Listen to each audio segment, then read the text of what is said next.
Hi everyone, we are the Pair 10 and ang mga group ko po dito is si Cassie Bruegas, Jewel Pineda, and me, Eki Veneracion.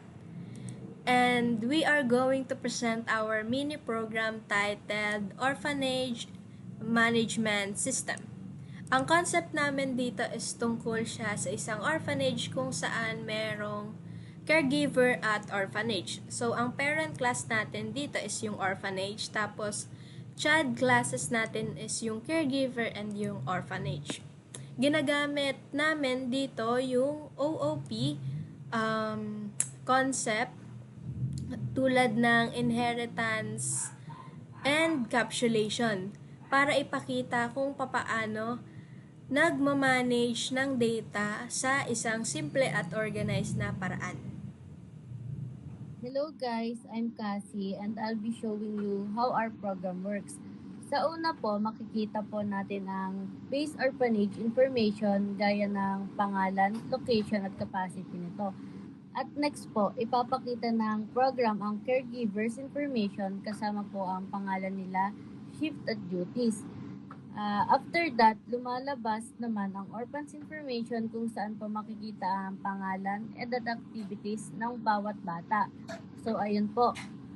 Ito po ang sample output namin.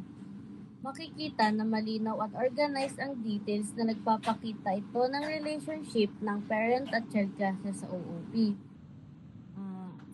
At ang ginamit po naman namin dito ay ang inheritance sa pamamagitan ng paggawa ng parent class na orphanage at dalawang child classes, caregiver at orphan. Ang ibig sabihin po nito ay minana ng mga child classes ang properties at methods ng orphanage tulad po ng name, location at capacity.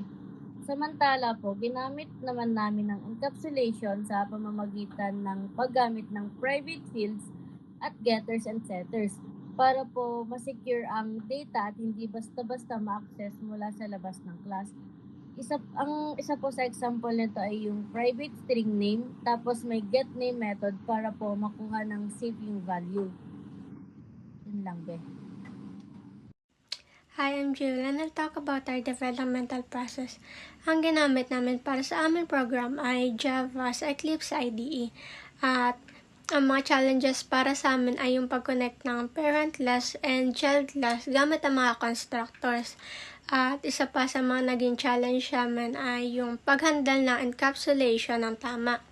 Pero after testing and debugging, naayos naman namin at mas naging organized at readable yung aming code.